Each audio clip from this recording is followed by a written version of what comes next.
Good afternoon, everyone. Welcome to the Adventure and Mystery Book Club. I'm Bill Mallory, branch manager of the La Jolla Library.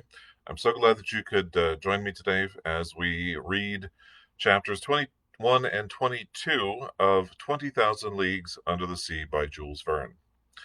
So, just to kind of recap very quickly what's going on, we have our three guests on board the Nautilus. We have Professor Pierre Aronnax, we have his faithful manservant Conseil, and we have the Canadian harpooner Ned Land, and they have been aboard the Captain Nemo's amazing submarine for several months now, and they have been kind of going around the world seeing various unique things that nobody else could see unless you happen to possess a technologically advanced submarine. So one of them, the places that they've been to, is an island. They did an underwater uh, hunting trip in an underwater forest before this, and now they have come across a an island with these sort of a maze-like series of coral reefs that they would have to sort of deftly navigate if they were to make it to the island. The Nautilus is currently run aground on one of these reefs, and they're waiting. They have to wait about 5 days for a high tide, which will allow them the water level to rise enough, and they'll be able to get the Nautilus off of this reef. In the meantime, our three heroes have decided to take, with the captain's permission, they have taken one of the dinghies from the Nautilus, and they are navigating to this island where they're going to be hunting some land animals. And of course, Ned Land, always looking for a good meal, is very excited and is the one who is uh, champion at the bit, basically, to kind of get onto this island. Captain Nemo, of course, does not go with them because he will not set foot on dry land again. He's already said that several times, and so, but he's perfectly fine with letting them go and do what they want to do. So, with that in mind, as we open up our book here to chapter 21, it is entitled Several Days Ashore. I was quite excited to be on dry land again. Ned Land tested the ground with his foot as if he wanted to take possession of it. It had nevertheless been only 2 months since we had become what Captain Nemo called passengers aboard the Nautilus, but in reality prisoners of its commander. Within a few minutes we had walked several hundred yards inland. The ground was chiefly coral formation, but several dried-out stream beds strewn with bits of granite showed that this island had been formed in an earlier geological epoch. Huge trees, sometimes reaching a height of 200 feet, were bound together with garlands of tropical vines, natural hammocks rocked by a light breeze. There were mimosas, banyans, casuarinas, teak trees, hibiscus, pandanus, and palm trees mingled together in a wild profusion, and beneath the shade of their green vaulting and at the foot of their gigantic trunks grew orchids, leguminous plants, and ferns. But the Canadian did not even notice all these splendid specimens of New Guinea plant life. He preferred the useful to the attractive. He found a coconut tree, knocked down several coconuts, broke them open and drank the milk, and ate the meat with a satisfaction that was like a protest against the everyday fare of the Nautilus. Excellent, said Ned Land. Exquisite, replied Conseil.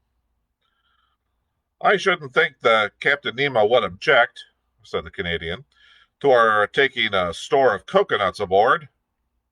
I shouldn't think so, I answered, but he won't want to taste them himself. Too bad for him. Hold on just a second here. as I am checking real quickly just to make sure that we are up. There we are. Okay, good. All the better for us, retorted Ned Land. That'll leave us more of them. But let me say one thing, Ned, I said to the harpooner as he was just about to put away another one. Coconuts are all very well and good, but before we fill the dinghy with them, it might be wise to find out if the island doesn't produce something more useful. It would be very nice to have fresh vegetables, for instance, on board the Nautilus. Monsieur's right, answered Conseil, and I propose that we reserve 3 spaces in our boat, 1 for fruit, 1 for vegetables, and a third for venison, of which, so far, I haven't seen a single sign. You must never give up, Conseil, replied the Canadian. Let's be on our way, I said, and keep our eyes open. Even though this island appears to be uninhabited, we might still run into some individuals who aren't so fussy about what kind of game they hunt. Ha ha, said Ned Land, moving his jaws significantly.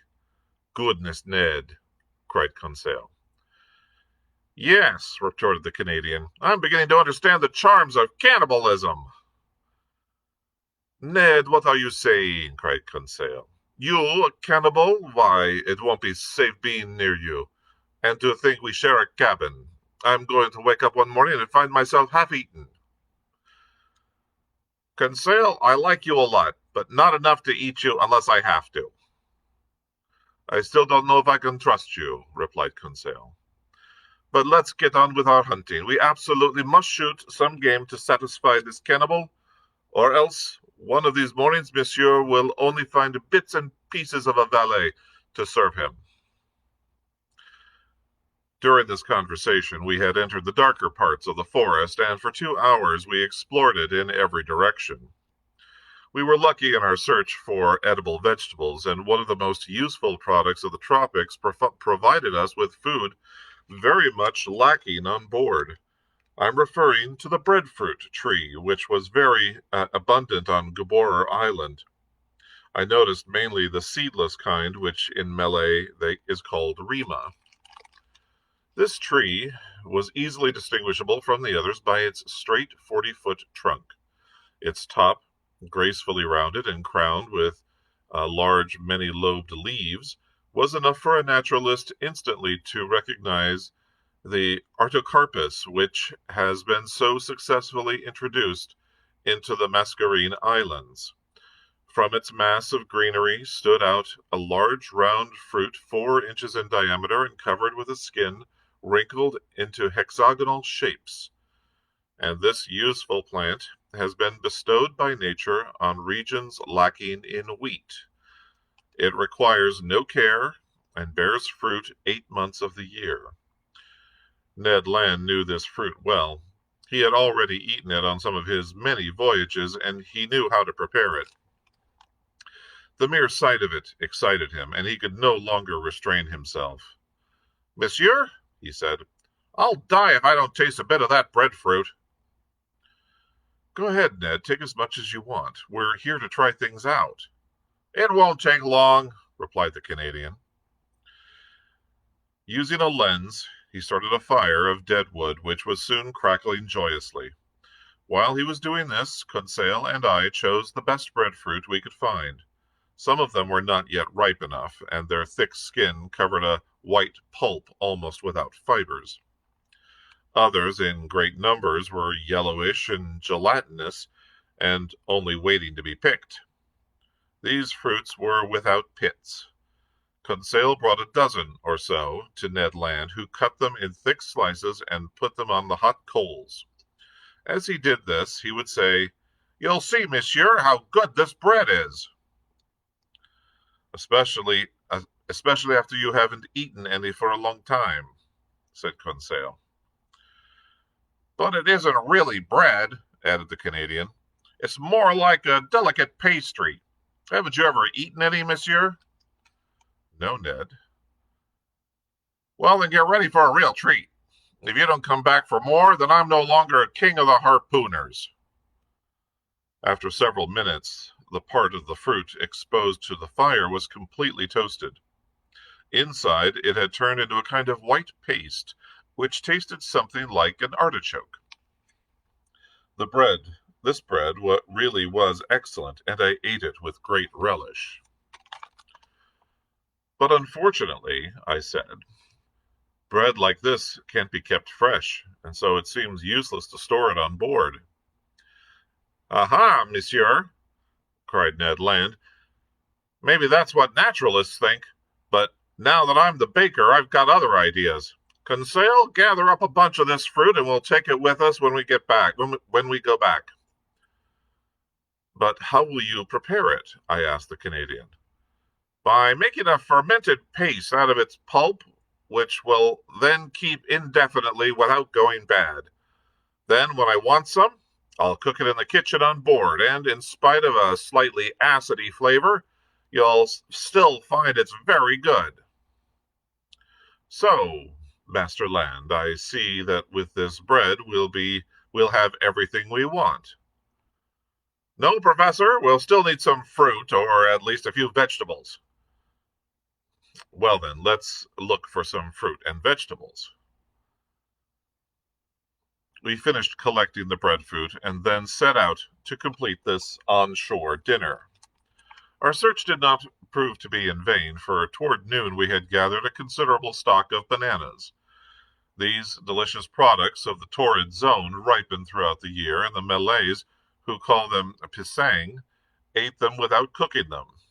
Along with these bananas, we also gathered some enormous jacks, a fruit with a very strong flavor, some delicious mangoes, some pineapples of unbelievable size, and even though it took us a long time to collect all this, we felt no regrets at having done so. Conseil was always watching Ned. The harpooner walked in front, picking up more fruit along the way to complete our provisions. "Now we have everything we need, don't we, Ned?" said Conseil. Remarked the Canadian. "What is there to complain about?" "All these vegetables and fruit don't make a meal," answered Ned. "They're just the end of a meal, the dessert. What about the soup? What about the roast?" "That's right," I said. "Ned promised us some chops, but I don't quite see where you're going to find them." "Monsieur," answered the Canadian, "our hunting expedition hasn't even begun. Patience. We'll find some sort of animal, if not here, then some other place." "And if not today, then tomorrow," added Conseil. "Besides, we shouldn't wander too far off. In fact, I propose we go back to the dinghy." "What? Already?" cried Ned. "We have to get back before nightfall." "What time is it, then?" asked the Canadian. It's at least two, answered Conseil. "How time flies on shore," cried the Canadian with a sigh of regret. "Let's go," replied Conseil. So we went back through the forest. On the way, we completed our harvest by picking up some palm cabbages, which we had to get out of the tops of trees, some small beans, which I recognized as being the kind the Malays call abru, and yams of excellent quality. We were heavily loaded down when we arrived into the dinghy, but Ned Land still felt he didn't have enough. But luck was with him.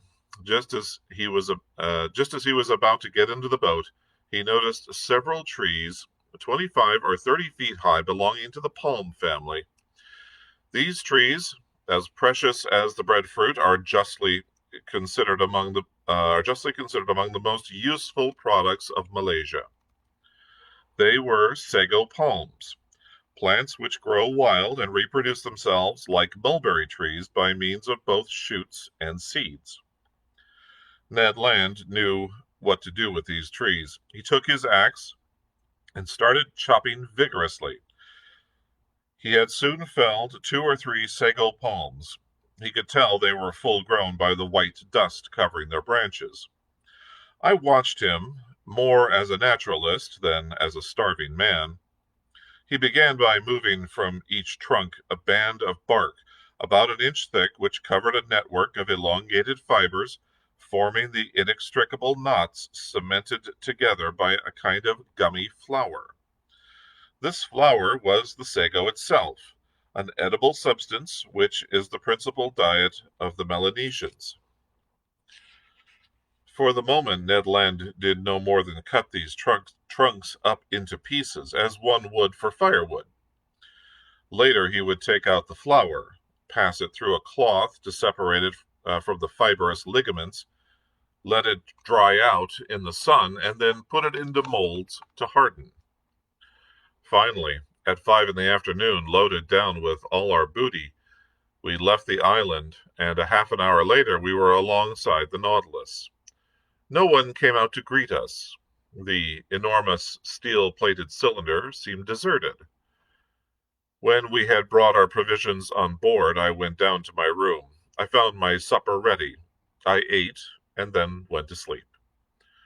On the next day, January 6th, nothing had changed on board. There was not a sound inside the submarine, not a single sign of life. The dinghy was still alongside exactly as we had left it. We resolved to go back to Gabora Island. Ned Land hoped to have more luck hunting than on the day before, and he wanted to try another part of the forest. We were off at dawn. The tidal current was with us, and in no time at all, we arrived at the island. We got out, and, thinking it might be better to follow the Canadian's instincts, we let him be the leader, and he soon threatened to outdistance us with his long legs. Ned Land headed eastward from the coast, and then, after fording several streams, he reached a high plain bordered by splendid forests. We saw several kingfishers near the streams, but they wouldn't let us approach them. Their caution proved to me that these birds knew what to expect from two-legged creatures like us, and I concluded that if this island was not inhabited, it was at least frequently visited by human beings. After crossing a fairly rich prairie, we reached the edge of the little forest filled with the singing of birds as they flitted from tree to tree. "They're only birds," said Conseil. "You can still eat 'em," answered the harpooner. "But, Ned," said Conseil, "I don't see anything about ordinary parrots." "Conseil, my friend," Ned replied gravely, "a parrot is like a pheasant to someone who has nothing else to eat." "And what's more," I said, "if it's cooked right, it makes a very good dish." And indeed, beneath the thick foliage of the forest, a whole world of parrots flitted from branch to branch, awaiting only a more careful education to speak the language of human beings. As it was, they chattered away, accompanied by many-colored parakeets, grave-looking cockatoos, who seemed to be meditating some philosophical problem, while brilliant red lories passed by like pieces of bunting carried off by the wind in the midst of the caloes of their noisy flight. Papuas with their fine shading of blue, and all sorts of other birds that were charming but inedible. Nevertheless, one kind which is seen only in these regions, and which never passes the limit of the Aru Islands and New Guinea, was lacking in this collection, but I was lucky enough to be able to see it before long. After crossing a fairly thick copse, we came upon a plain covered with shrubs. There I saw rise a flock of magnificent birds, whose long feathers were so arranged that they had to fly into the wind. Their undulating flight, the graceful curves they described in the air, and their shimmering colors, made one look at them in wonder. I had no difficulty recognizing them. Birds of paradise. Order of Paciformes, section of Clistomore, replied Conseil. "Family of the partridges?" asked Ned Land. I don't think so, Ned, but I'm counting on your skill to capture one of these charming specimens of the tropics.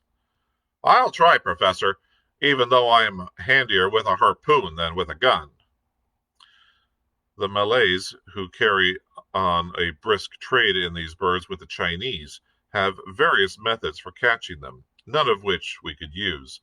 Sometimes they put snares on the tops of the high trees where the birds perch, and sometimes they use strong glue that paralyzes their movements. And they even go so far as to poison the springs where these birds go to drink.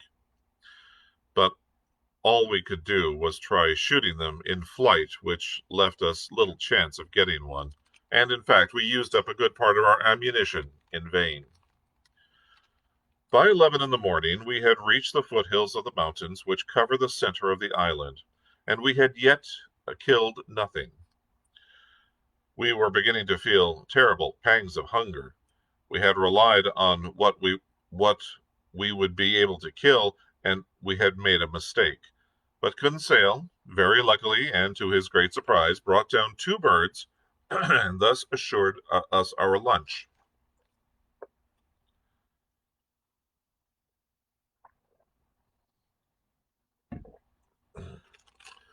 They were a white pigeon and a ringdove. We quickly removed their feathers, put them on a spit, and roasted them over a fire. While we were cooking, Ned prepared some breadfruit. Then the pigeon and the ringdove were devoured right down to the bone and declared excellent. The nutmeg on which they had gorged themselves perfumed their flesh and made it delicious to eat. "It is as if chickens were fed on truffles," said Conseil. "And what do we lack now, Ned?" I asked. "Four-legged game, Monsieur Aronnax," replied Ned Land. "All these pigeons are no better than an hors d'oeuvre, something to whet your appetite. I won't be happy until I've killed an animal with chops on it." "And I won't be happy, Ned, until I catch a bird of paradise." "So let's keep on hunting," answered Conseil. "But heading back toward the coast. We've reached the foothills of the mountains, and I think it would be best if we returned toward the forest region." This was a good piece of advice, and we followed it. After walking for an hour, we reached a veritable forest of sago palms. Several harmless snakes scurried away beneath our feet. The birds of paradise fled at our approach, and I had given up hope of ever getting one when Conseil, who was out in front, suddenly bent down, let out a cry of victory, and came back to me carrying a magnificent bird of paradise. "Good work, Conseil!" I cried. "Monsieur is too kind," replied Conseil. "No, my boy, that was a stroke of genius, taking one of those birds alive and with your bare hands. But if Monsieur would examine it closely, he would see that there was no great merit in what I did." "Why not, Conseil?" "Because this bird is as drunk as a lord." "Drunk?" "Yes, monsieur, drunk from all the nutmeg it had eaten under the nutmeg tree where I caught him. Look, Ned, you can see the terrible effects of drunkenness." "Good Lord!" retorted the Canadian. "Considering the amount of gin I've had in the last 2 months, you haven't got much grounds for accusing me of drunkenness." In the meanwhile, I examined this strange bird. Conseil was right. This bird of paradise had become drunk to the point of being powerless. It could not fly and could scarcely walk. But this didn't disturb me, and I just let it sleep off the effects of the nutmeg. This bird belonged to the loveliest of the 8 species found on New Guinea and neighboring islands. It was the great emerald bird of paradise, one of the rarest kinds. It was about a foot long, with a relatively small head and tiny eyes placed near the base of its beak. But it displayed a marvelous range of color, with its yellow beak, brown feet, and claws, hazel wings with purple tips, pale yellow head, emerald throat, and chestnut brown stomach and chest. 2 long, slim, thread-like feathers shaped like downy horns, rose above its tail and completed the ensemble of this marvelous bird, which natives have poetically named the sunbird. I wanted very much to bring this superb specimen of a bird of paradise back to Paris and present it to the botanical gardens, which doesn't possess one alive. You mean to say that they're very rare? Asked the Canadian in a tone of voice of a hunter whose interest in game is not exactly artistic. Very rare, my friend, and above all, very difficult to capture alive. And even when dead, these birds are the object of important commerce, to the point where the natives have hit on the idea of fabricating them, just as others forge pearls or diamonds. What? Cried Conseil. There are people who make fake birds of paradise? Yes. Oh, I'm sorry. That was Conseil speaking. Yes, Conseil. Does monsieur know how the natives do it? Yes, during the monsoon season, these birds of paradise lose their magnificent tail feathers, which naturalists call the subulary feathers. The bird counterfeiters pick up these feathers, which they then cleverly attach to some poor parakeet that they have already altered to suit their purposes. Then they dye the place where the feathers were joined on, varnish the entire bird, and send it off to European museums or collectors. Yes, said Ned Land, but even though you've got the wrong bird, you've at least got the right feathers, and once you don't intend to eat it, I don't see what difference it makes. Although my desires had been fulfilled by the capture of this bird of paradise, those of our Canadian hunter had not yet been satisfied. Fortunately, at about 2 o'clock, Ned Land brought down a splendid wild boar, of a kind the natives call bari-utang. This creature seemed to have turned up especially to bring us real meat from a four-legged animal, and his arrival was very welcome. Ned Land was very proud of his shot. The boar had been hit with the electric bullet and had fallen down stone dead. The Canadian skinned and cleaned it, and then removed a half-dozen chops to be grilled for our evening meal. Then, once again, we set out hunting, for Ned and Conseil were to perform yet more exploits. And in fact, these two friends, by beating the bushes, flushed a herd of kangaroos, which fled, bounding along on their huge hind legs. But they did not flee so fast that our electric bullets could not stop them. Ah, Professor, cried Ned Land, carried away by the excitement of hunting, what marvelous meat, especially when it's braised. What a supply for the Nautilus. We've got 2, 3, 5, and to think we'll have it all to ourselves without those imbeciles on board having even one mouthful. I think that if Ned, in his overexcitement, had not talked so much, he would have massacred the entire herd. But he was content with a dozen of these, as Conseil put it, interesting marsupials, which form the first order of the aplacental animals. Aplacental mammals, there we go. They were small and belonged to a species of rabbit kangaroo, which lives in hollowed-out trees and can travel at great speed. But although their size is not great, their meat is highly esteemed. We were very satisfied with the results of our hunting. Ned was delighted and suggested coming back to this enchanted island the next day. He probably would have liked to depopulate it of all of its edible quadrupeds, but he did not count on what was to happen. At 6 in the afternoon, we were back on the beach. Our dinghy was grounded in its usual spot. The Nautilus looked like a long reef 2 miles from shore. Ned Land, without any further delay, set to work on the important matter of dinner. He was very expert in this kind of cooking. The chops from the bari-utang, grilled over a charcoal fire, were soon filling the air with a delicious odor. But here I am talking like Ned Land, in ecstasy over freshly grilled pork. Please excuse me for the same reasons I excused Ned Land. In short, the dinner was excellent.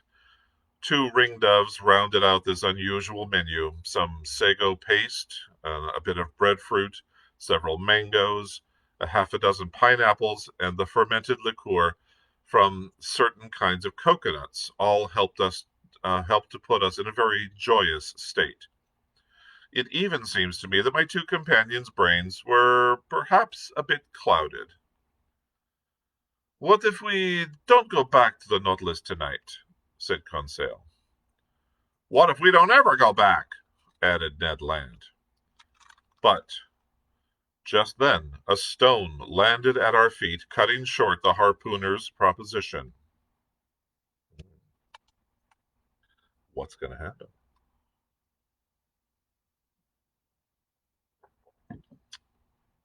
Let's find out in chapter 22, entitled Captain Nemo's Thunderbolts.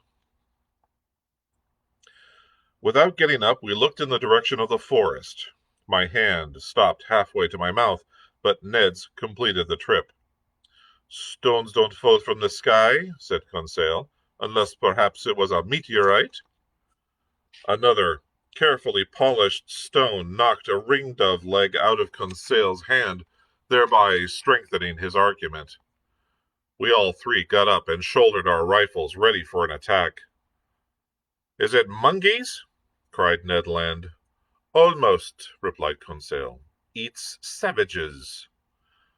"Head for the dinghy," I cried, going toward the water.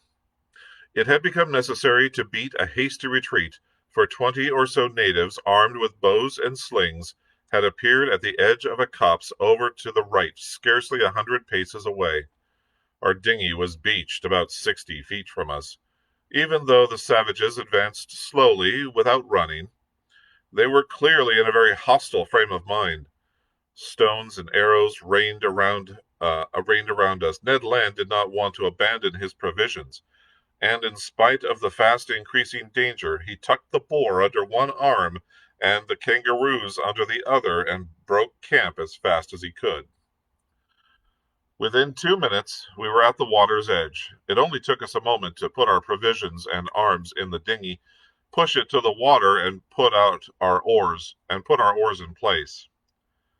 We had not gone 400 yards when 100 savages, shouting and waving their arms about, entered the water up to their waists. I looked to see if their appearance had made anybody come out on deck of the Nautilus, but it had not. The big vessel lay out in the open water, absolutely deserted. 20 minutes later, we were climbing on board. The hatches were open. After making fast the dinghy, we went below. As I drew near, I could hear music coming from the lounge. There was Captain Nemo, bent over his organ, lost in musical ecstasy. "Captain," I said. He did not hear me. "Captain," I repeated, tapping him on the shoulder. He gave a start and turned around. "Ah, it is you, Professor," he said. "How was your hunting expedition? Did you find any interesting botanical specimens?" "Yes, Captain," I answered, "but we've unfortunately brought back with us a herd of 2-legged creatures that make me a little nervous." "What sort of 2-legged creatures?" "Savages." "Savages?" replied Captain Nemo in an ironic tone of voice. "Does it surprise you, Professor, to set foot on land and find savages? Where won't you find savages? Besides, these creatures you call savages, are they any worse than others?" "But, Captain—" "As for me, monsieur, wherever I went, I saw nothing but savages." "But if you don't want them on board the Nautilus," I replied, "you would do well to take some precautions." "Calm down, Professor. There is nothing to worry about." "But there are a lot of them." "How many did you count?" "At least 100.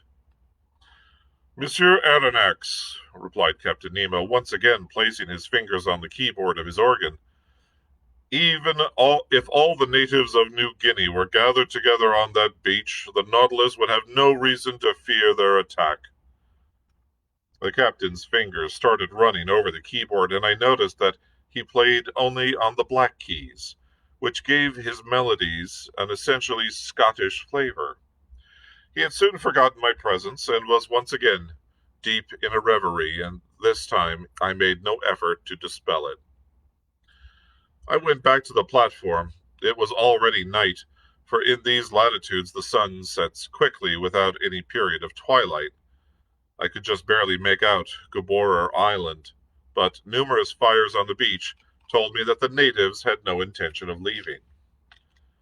I stayed alone on the deck for several hours, sometimes thinking about these natives, but without being afraid, for I had been won over by the captain's imperturbable confidence, and sometimes forgetting them and admiring the splendor of the tropical night.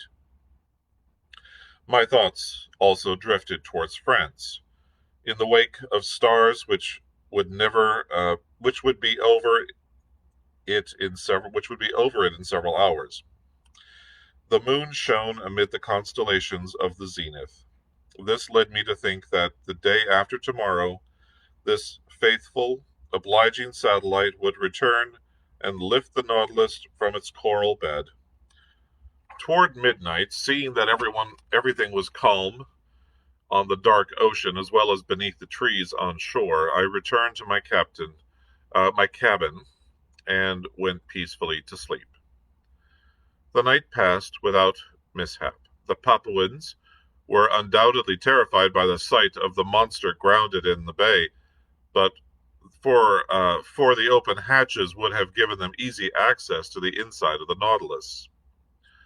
At 6 o'clock on the following morning, it was the 8th of January, I went back up to the platform.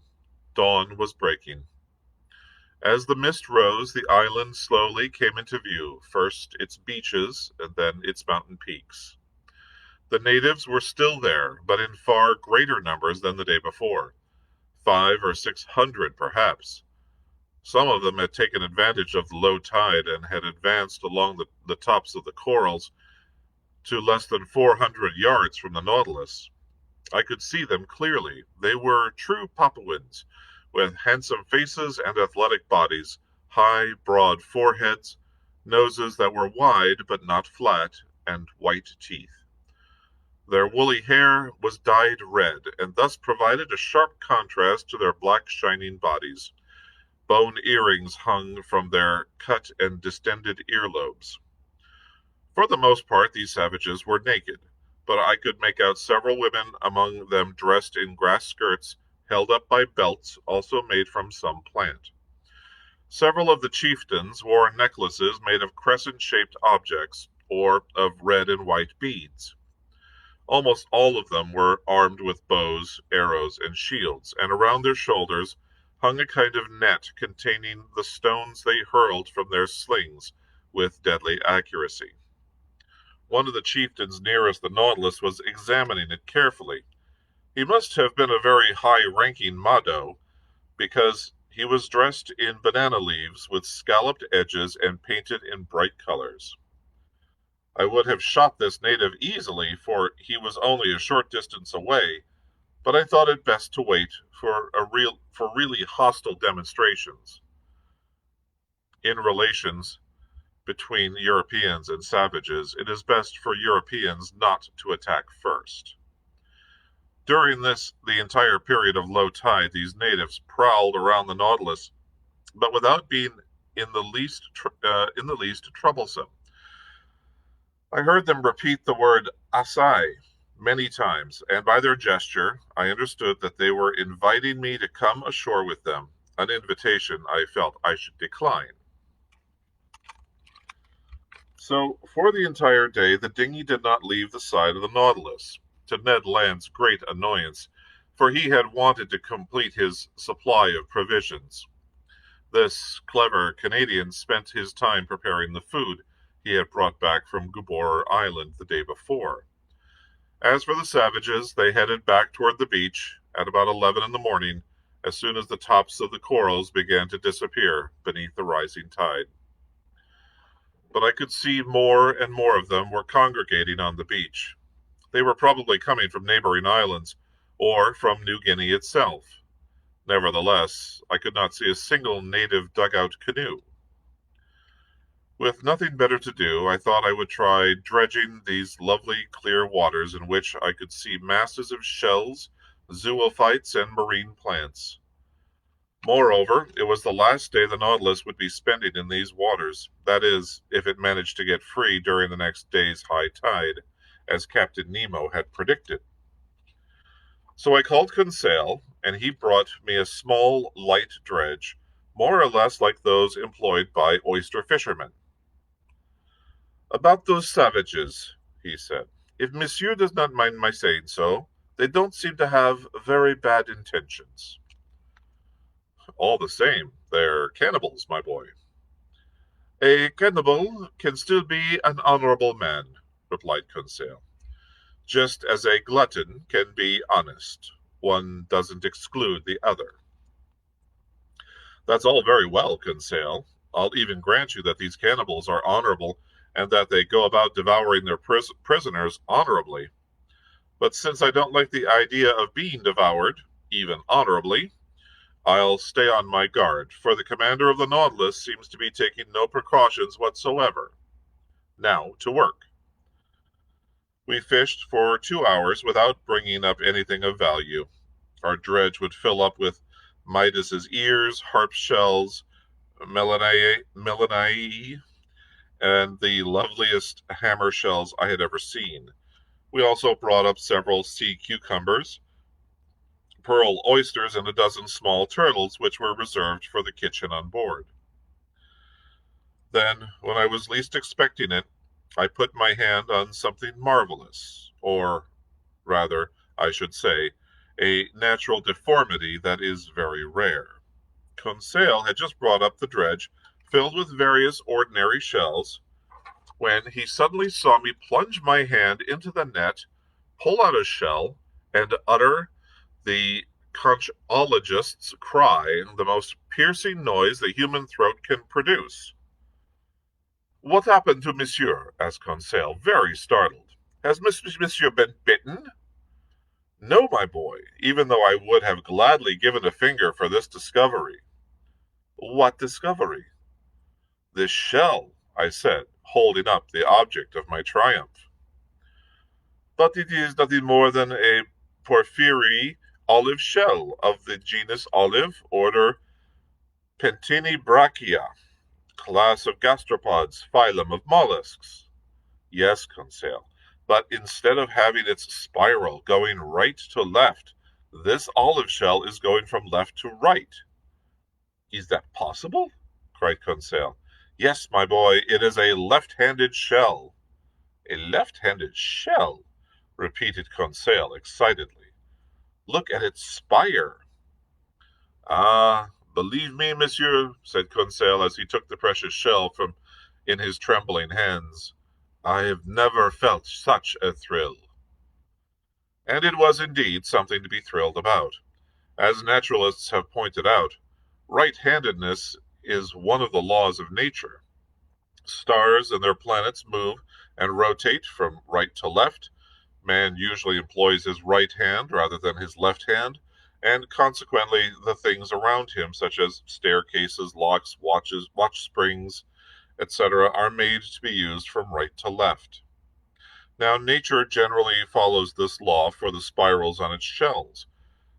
They are all right-handed, with rare exceptions, and when one happens to find a specimen that is left-handed, collectors will pay you its weight in gold. Conseil and I were absorbed in the contemplation of our treasure, and I was promising myself to give it to museums, when, as luck would have it, a stone thrown by a native came and shattered this precious object in Conseil's hand. I let out a cry of despair.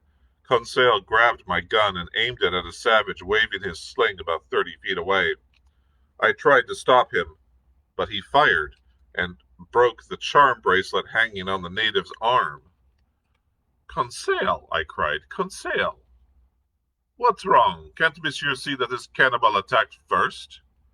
"Yes, but a shell isn't worth a man's life," I said. "Ah, the scoundrel!" cried Conseil. I would have been happier if he had broken my shoulder. Conseil was in earnest, but I could not agree with him. The situation, however, had changed in the last few moments without our having noticed it. There were 20 or so canoes around the Nautilus. They were the kind made from hollowed-out tree trunks, long, thin, and very fast. They were kept upright by means of 2 bamboo pontoons floating on the water. The men paddling them were half naked, and their advance made me somewhat uneasy. It was obvious that these Papuans had already come into contact with Europeans and were familiar with their ships. But what were they to make of this long iron cylinder stretched out in the bay without masts or funnel? It undoubtedly made them nervous, for at first they had kept a respectful distance. Nevertheless, seeing that it didn't move, they had gained confidence little by little, and were now trying to get more familiar with it. But it was precisely this familiarity that had to be prevented. Our guns, which made almost no sound when fired, would produce little effect on those natives who only respected things which had made a great deal of noise.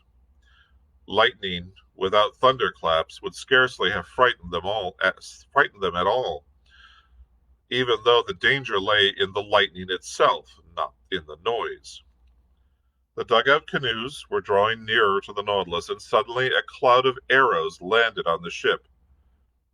"Good Lord, it's hailing," cried Conseil, "and maybe the hail's poisoned." "We must warn Captain Nemo," I said, as I went below. I entered the lounge. No one was there. I gathered up my courage and knocked on the door of the captain's cabin. A voice said, "Come in."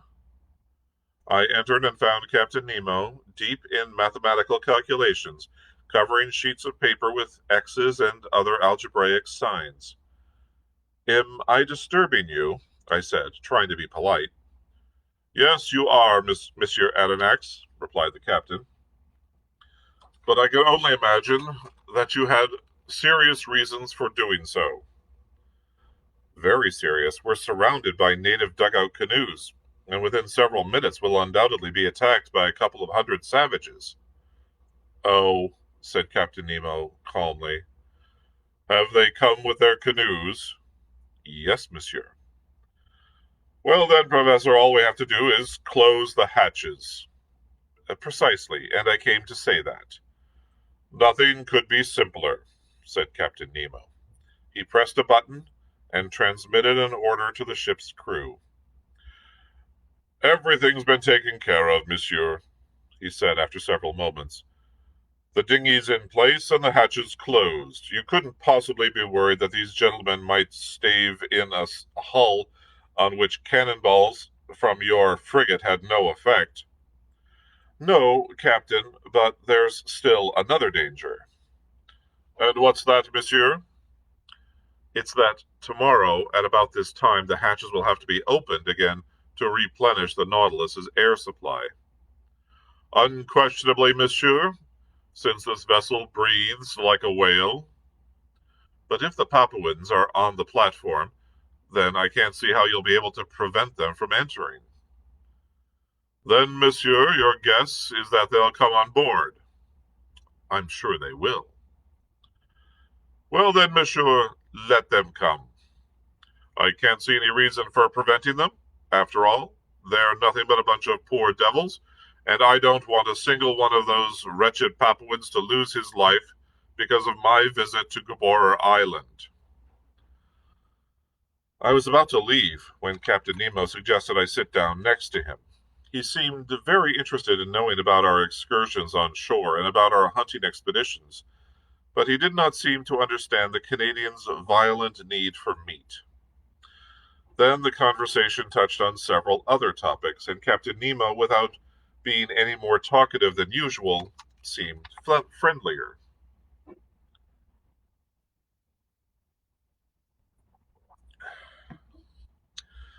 Among other things, we talked about the Nautilus's present situation, and its having run aground on exactly the same spot where Dumont d'Urville had almost lost his ships.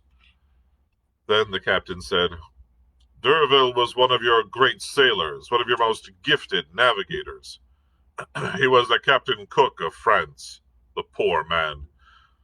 To have confronted the ice floes of the South Pole, the coral reefs of Oceania, and the cannibals of the Pacific, only to die miserably in a train wreck. If such a man had time to reflect during the last seconds of his life, imagine what his thoughts must have been.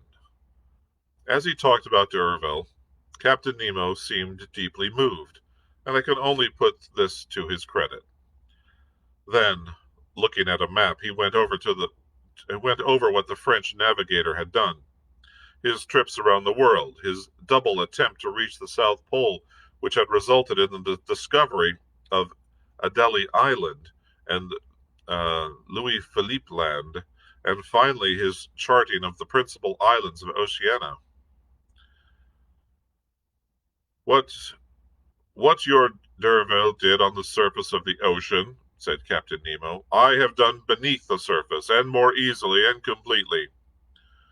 Whereas the Astrolabe and the Zélé were at the mercy of storms, the Nautilus is like a calm, stationary studio in the midst of the ocean. Yes, Captain, I said, but there's still one way in which the Nautilus resembles Dumont d'Urville's corvettes. How, monsieur? It's that the Nautilus has become stranded just as they did. The Nautilus is not stranded, monsieur, Captain Nemo answered coldly.